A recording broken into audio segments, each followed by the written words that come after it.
What's up, YouTube? It's your boy WaccDuce tapping in one time, man. And here goes the first episode of the 30 for 30, right?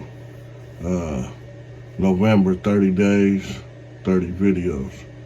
And we're going to kick it off like this.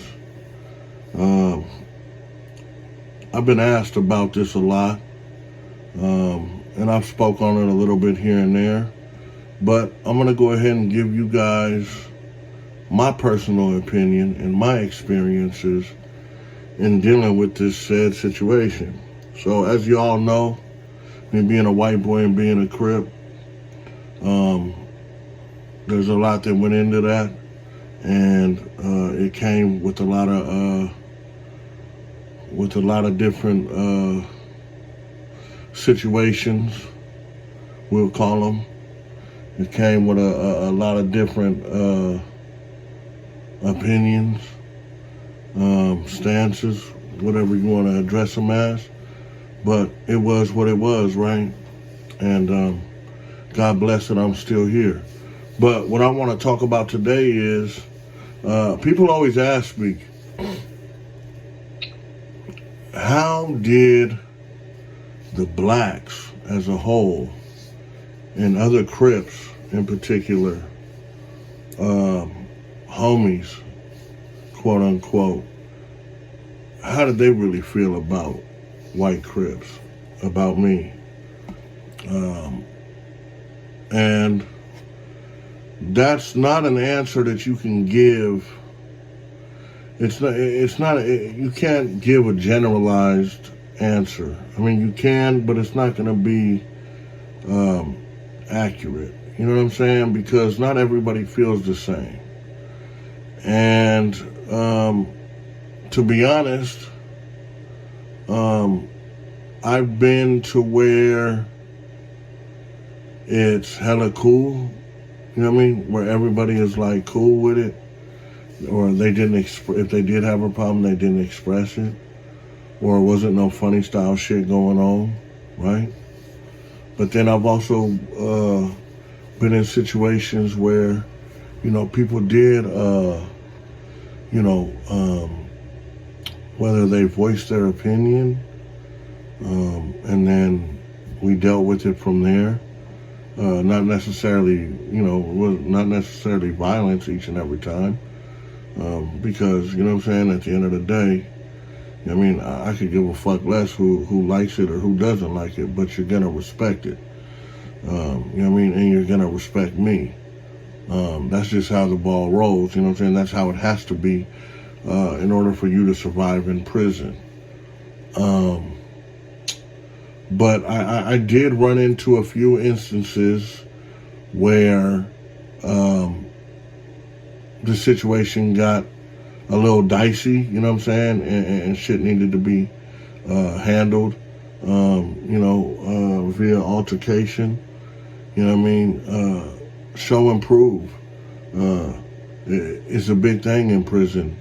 You know, your reputation is what you have. Your word is your bond, but your reputation is everything. You know what I'm saying? And you have to stand on that. And you're going to be forced to stand on that, right? So, from the time that, you know what I'm saying, from the time that I hit the county jail over the reception to Donovan, and throughout my stay in California in Department of Corrections, it went both ways, where motherfuckers was like, you know what I mean, all right, what's happening? You know what I mean? We gonna embrace him. You know what I'm saying? It's this and that. You know what I mean? If the white, you know what I mean, what the whites talking about, this and that. You know what I mean? If they got a problem, then we'll deal with it, this and that. And then, you know what I mean? But even though it was like that, you always had dudes, Crips included, that just didn't, you know, for lack of better terms, just probably didn't feel it. You know what I mean? And so they avoided me. You know what I mean? But it wasn't, I mean, that's no sweat off my back, though, because, you know, I learned at Donovan that even though a motherfucker's from San Diego and they're Crips, doesn't mean that all of a sudden that they're going to jump up and do something. That was proved from the gate at Donovan.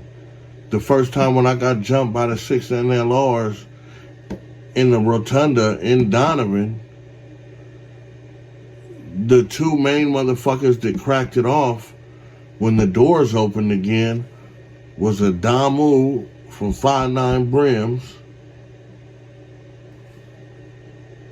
and the Muslim cat from Washington, D.C.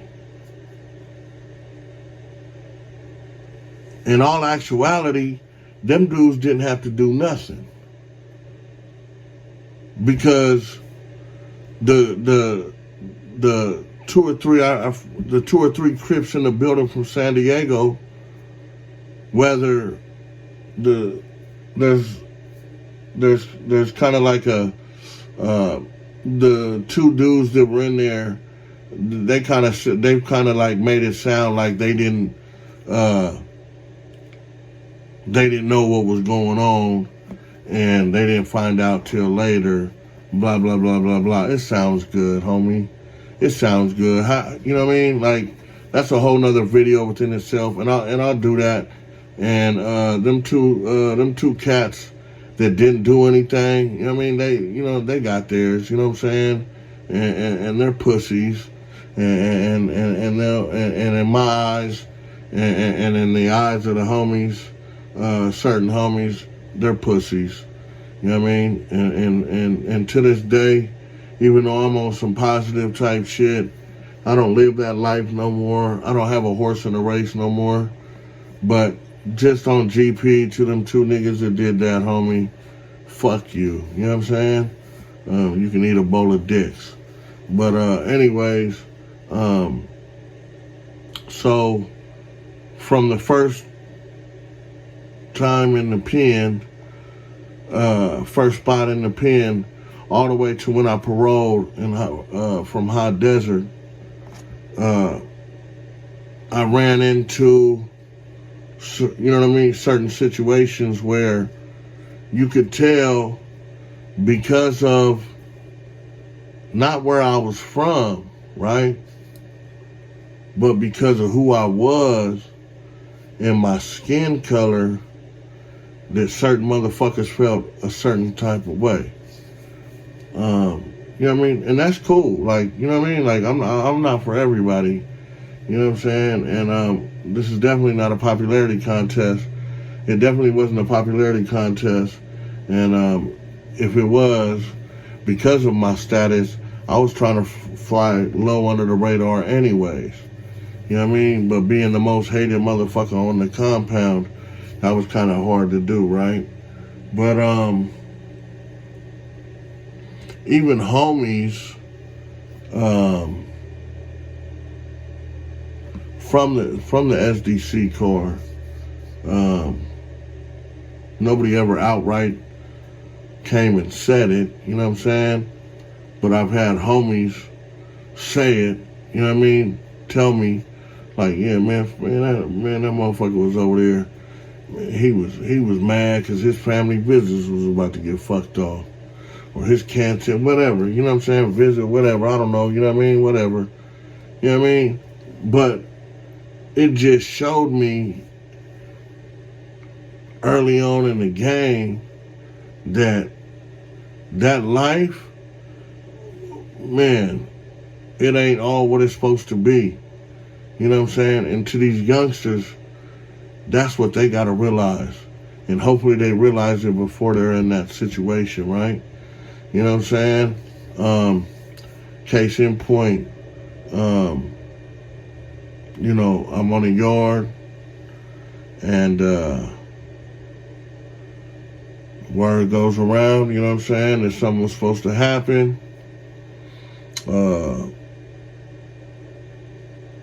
The homie Juice Low gets at the homies, a couple of the homies, and they kind of like, their response wasn't what the response was supposed to be.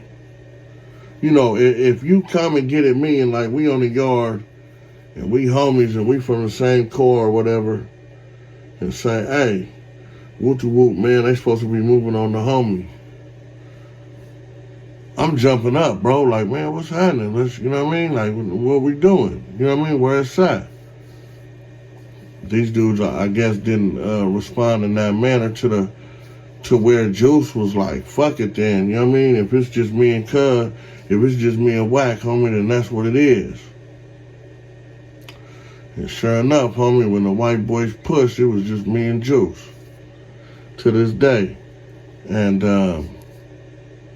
shout out to the homie Juice. Turned his life around. Very successful now. Matter of fact, he's the one that got me into the truck driving game. You know what I mean? It's been a big bro to me for over 20 years now. Done stood tall through it all. Just me and him. You know what I'm saying? Against the wood pile. You know what I mean? He didn't, you know what I'm saying? He didn't waver. He didn't, nothing. He didn't take a step back. He was like, cuz, let's go. You know what I mean? And a brotherhood forged in warfare will be a brother for life. And that's my brother. You know what I'm saying? And, you know, I'm not going to sit up here and lie to you. When that shit happens, it's really, it's disappointment. It's depressing a little bit. Because here you are, an 18, 19-year-old kid, right? Come to prison. And you knew going in that it was going to be a shitty situation. But you've always been told, like, shit, if you take the initiative to handle your business and take care of yourself and show the homies that you know what I mean, that you with it, they're going to be right there with you. And then you find out time and time again that ain't the case. That shit becomes a little bit depressing. And it is what it is, right? And I've talked to, I've had these conversations with Snow Rock, and a couple of the other white homies that have been through the same situation. And, you know what I mean? Whether they would admit it to everybody else, we've all been through it. You know what I'm saying? And it's depressing. You know what I'm saying? Because we really put our life on the line behind the shit. You know what I mean? Everybody's putting their life on the line in prison. Anything can happen to anybody. But for us, day in and day out, it's a crucial situation. We're on DEFCON 3, as Kanye would say. It's DEFCON 3 right here every day. And we live that life. You know what I'm saying? And but you can't do nothing but keep pushing. And if you don't keep pushing, then you know what? They gonna get the satisfaction. They're gonna be like, I told you that white boy wasn't with it. You know what I mean? I'm not giving nobody that, period. Nah, homie. You got me fucked up. You know what I'm saying? And it's, you know what I'm saying? it's bullshit, but it's a reality. You know what I'm saying? And I think that, you know what I'm saying, motherfuckers do it because it ain't in them like that. It ain't in them like that. See, it's easy. It's easy to go be a Crip or a Blood in prison and you're black. Because that's what you're expected to be, right? From the Bay, a Damu, a Crip, you know what I'm saying, non-affiliate. It's expected of you, right? But you come and you're doing it against the grain, you know what I mean? You gotta let your nuts hang. And, you know, it's not for everybody, right? It's really not for nobody, to be honest. But, you know,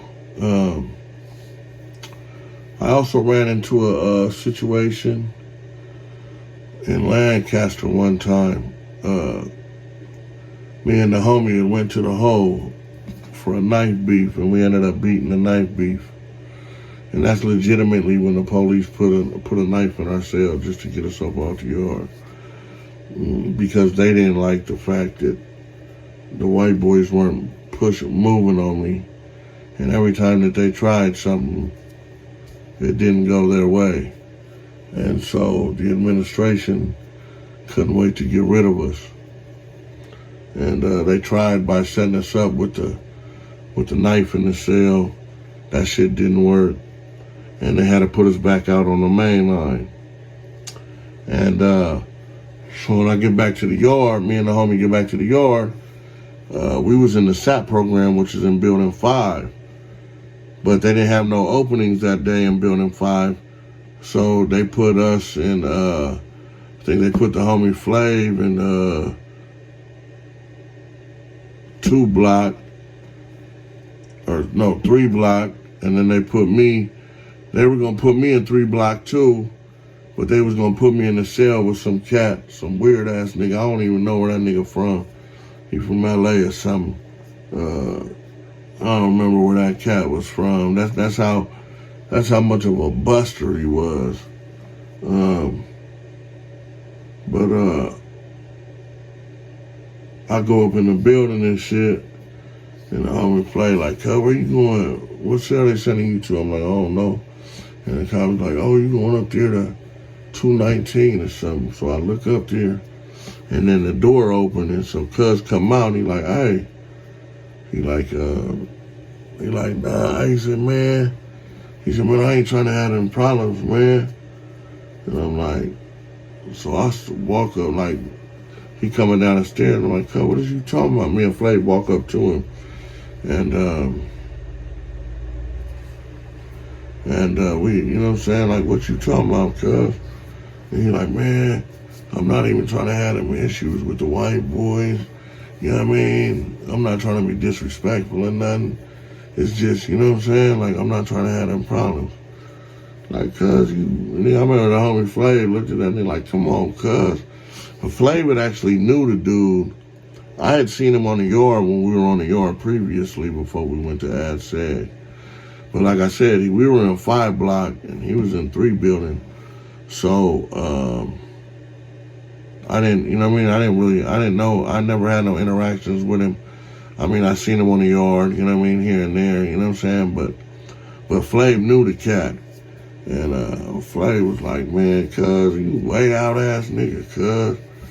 And he was like, and I remember Flav was like, "Yeah, nigga, that's why the SDC, we do our own thing."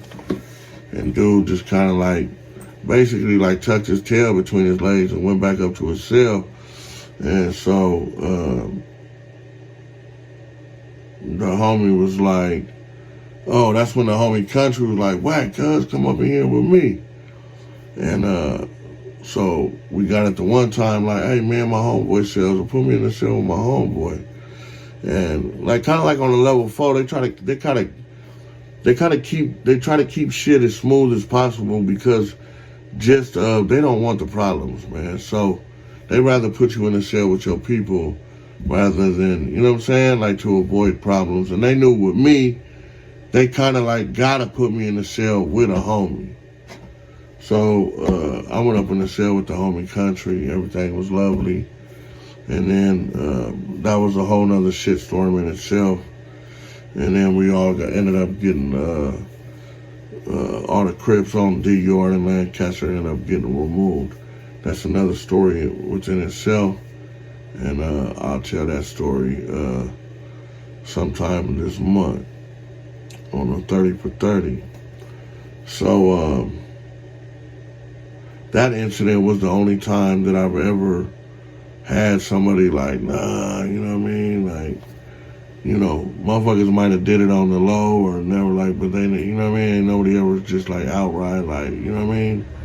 And it was kind of crazy because after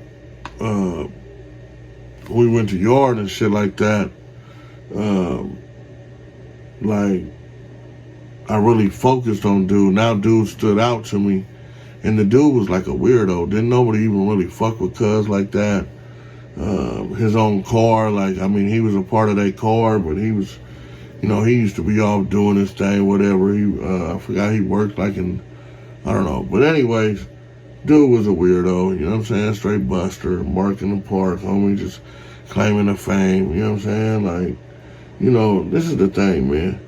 You know what I mean? Like, don't proclaim yourself to be something, homie, if you ain't willing to stand up for that, man. You know what I mean? When I was doing that, homie, you know what I'm saying? Like, it didn't matter if a Crip from I don't know where with purple and yellow stripes and polka dot hair and all that. You know what I mean? If you willing to stand up for yourself and represent yourself, then I'm finna go with you, bro. You know what I mean? Behind that Crip shit, bro. You know what I mean? But these other dudes, they, you know what I mean? They was part-time Crips, man. They were part-time Crips. Just another file to put in the back of my mind, though. All this adds up, though. You know what I mean? And another instance, I got into it with a homie from Broadway. He didn't like the fact that I say the N-word. And we ended up getting into it. Had a little altercation behind it. Me and him went up in the cell and knuckled up. And then after that, me and him became tight. Tight as a motherfucker. To this day, you know what I'm saying? That's my people. You know. And he's even, you know what I mean? He's even said, like, man, he's like, Wack, you don't even know, homie, how many homies. Cause he's got a Mexican homeboy. And he's like, you don't know how many times when y'all hit the yard, when the homies be like, man, cuz not again, man. Nah, not again. Like, it's just part of the game.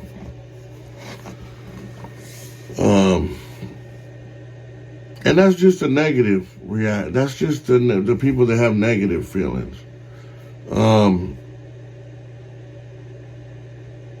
But don't get it twisted.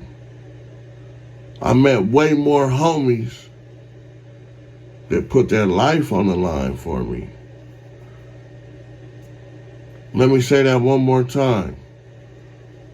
Because I don't want the light to be shone on the cowards over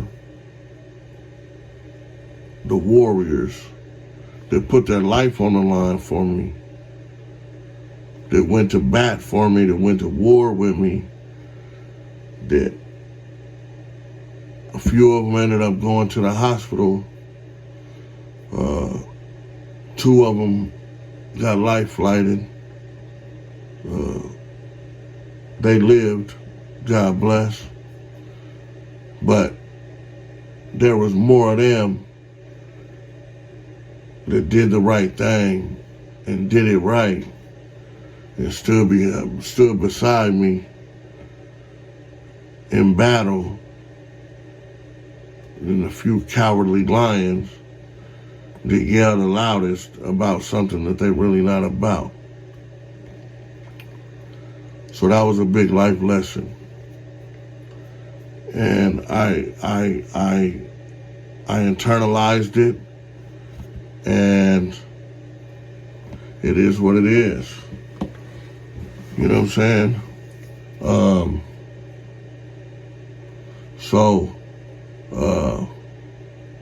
Shout out to the homies that stood tall through it all. I salute you guys. I love y'all. I thank y'all. I appreciate y'all. And just let it be a lesson, you know what I'm saying?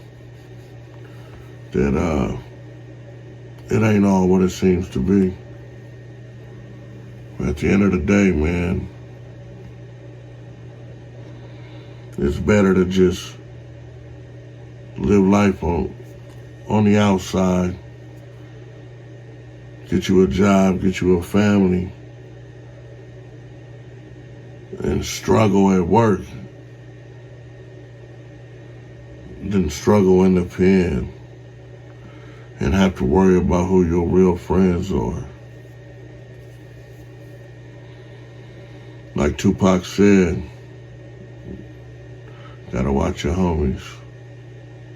It be the ones closest to you. But as I said, I'm gonna close with, I've met way more homies that were with the business and supportive of me than I have the opposite.